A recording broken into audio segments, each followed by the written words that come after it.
Pleasure always having your company for RwandaTV News in English. I'm William Evans. Now this is the news in detail. President Paul Kagame and First Lady Jeanette Kagame joined citizens this Sunday in the bi-monthly Car-Free Day exercise. The event also served as a platform for the Ministry of Gender and Family Promotion to call on parents to guide their children in using the internet responsibly. We do have details to this report. President Paul Kagame and the First Lady began by walking towards the main exercise grounds, joining thousands of Kigali residents for the routine public workout. Car-Free Day, held twice a month, aims to promote healthy living. It currently takes place in the city of Kigali and across various districts. The event attracted cyclists riding along designated roads, runners, and pedestrians. At the main ground, professional trainers led different physical exercises, while others participated in martial arts and traditional dance sessions to keep fit. During the event, the Ministry of Gender and Family Promotion delivered a message reminding parents that although the internet is an essential tool, it should not replace parental responsibility in guiding their children. When parents are not present, but they also know that they have given their children gadgets and feel that there is no problem with that. In some instances, you find that these children are virtually interacting with thousands of people unknown to their parents. This is what our awareness campaign is about. Parents should consider and know that technology does not replace their responsibilities as parents.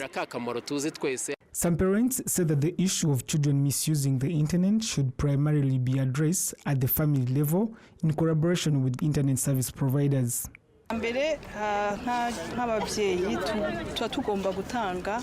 As parents, we are supposed to restrict our children from watching everything on the internet. This kind of awareness is truly very vital for all of us.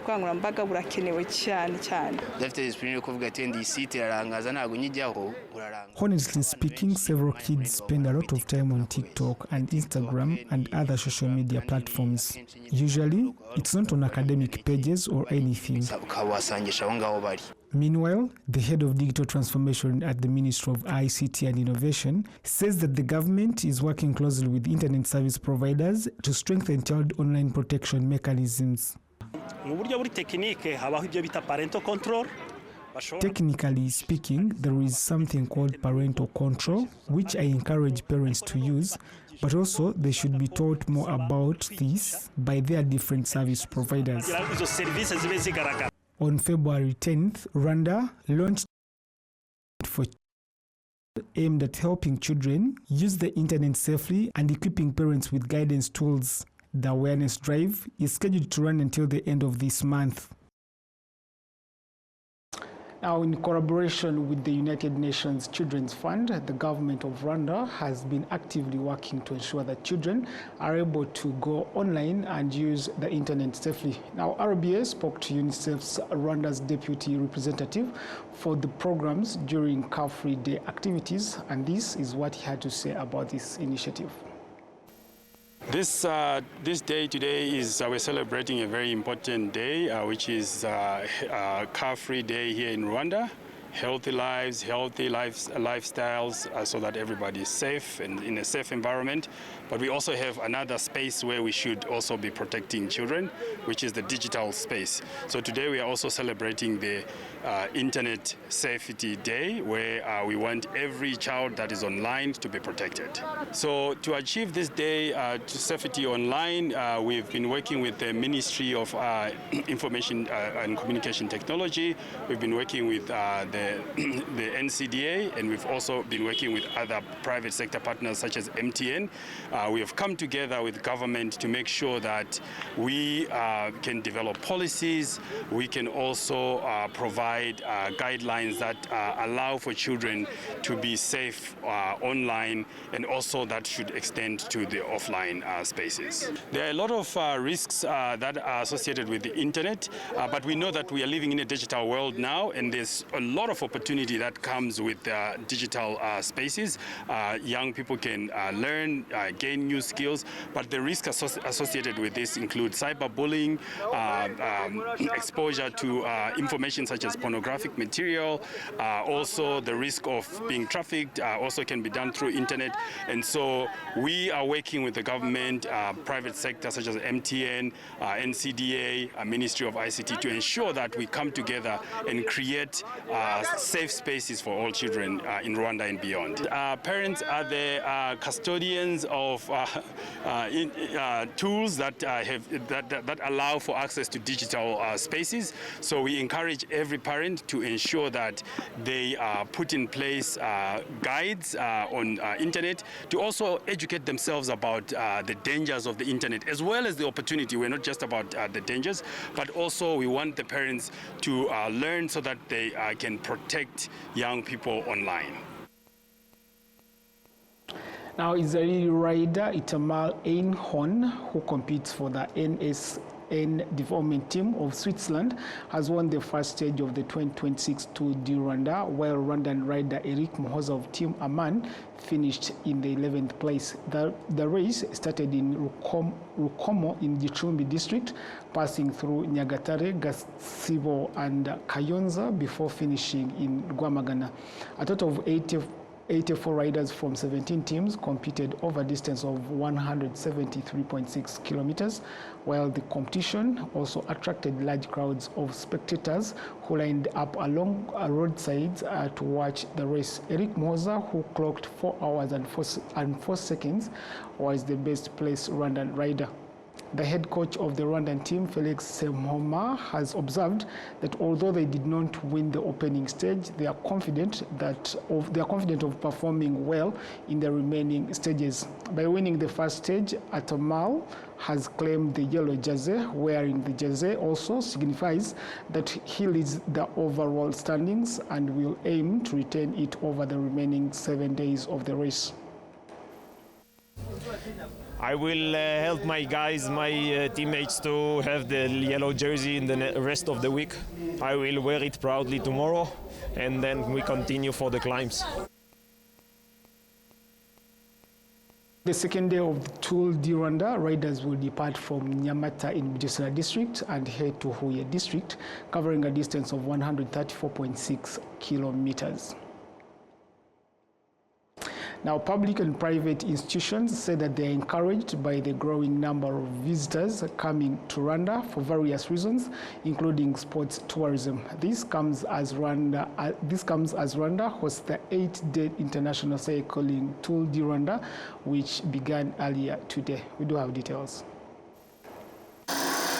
The city of Kigali and Rwanda at large are currently experiencing a surge in visitors. This Sunday alone, 84 cyclists participating in the Tour du Rwanda arrived in the country, accompanied by their support teams from Africa, Europe, America, and Asia. So this achievement was the result of partnership, of a big vision, of a big investment, of a strong partnership. And it not only showcased the Rwandan strong organizational excellence and hospitality, but it also put Africa and Rwanda at the heart of global sports and the world cycling map. So this is the testament of Rwanda's ambition, resilience, and the belief in what is possible. So this year, the Tour of Rwanda builds on the experience of the UCI, on this momentum, and it brings a new edition of a celebration of Rwanda's breathtaking landscape, the determination of the athletes, and the power of sport to bring people together across nations and continents. Service providers, both Rwandans and foreign nationals, say that this is an opportunity to showcase Rwanda's positive image by delivering high-quality services to visitors. Everyone who sip on the cup of coffee here, he or she makes sure that he comes back tomorrow. And all of them, they keep saying that at the last day when they are going back home, they will make sure they come here and grab a lot coffee bags and they take back to their homes. This is really a good thing because whenever they take this coffee at their homes, they are taking the best of Rwanda at their homes. they are selling or they are taking the image of Rwanda at their homes. So people will keep knowing Rwanda. We have accommodation and tourism operations here. So what we really want to do is showcase that Rwanda is top in hospitality, in accommodation, the #1 food and beverage products in the world, top class. Whereby someone can come to us and say, hey, we have so many guests, hotels are fully booked. We can have internet specifically for this event. We can have it in just a week or 2 or 3, depending on how many days your guests have booked your hotel. So it's a good time to showcase Rwanda in terms of not only the infrastructure, in terms of the roads, but also the connectivity, because it plays a very crucial role when it comes to us being seen on international scene. In the financial sector, the National Bank of Rwanda says the country is fully prepared to ensure that foreign visitors can access funds without difficulty and make payments using various convenient options.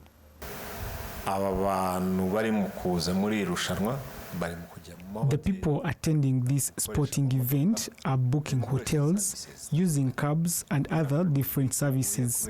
Because of our investment in the financial sector, we are more than ready to receive visitors from across the globe, and they will be able to transact with ease using either their cards or digital payment systems.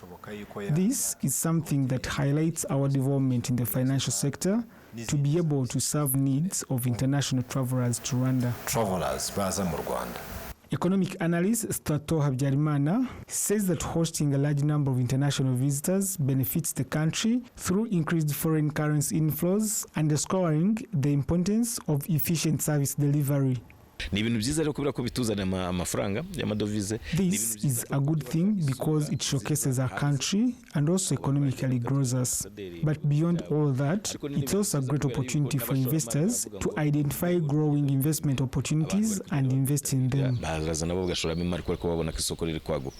Rwanda's tourism sector is projected to generate $1.1 billion by 2029. Sports tourism alone is expected to create more than 62,760 jobs within the same period. Now, a few days ago, Rwanda hosted the 2026 Global Learning Conference with delegates gathering in Kigali for 2 days of intense discussion on education. Officials present noted that the conference has come at a great time for Rwanda's education sector. At a system level, Rwanda is doing really well. Technology is expanded in many of our teaching facilities.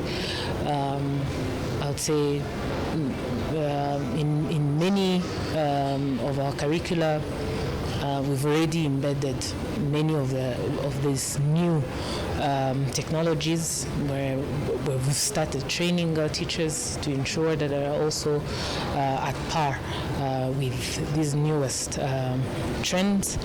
And now we're at a crossroads where we need to empower the teachers so that they take full advantage of these new changes. And that goes with, the quality of education, right?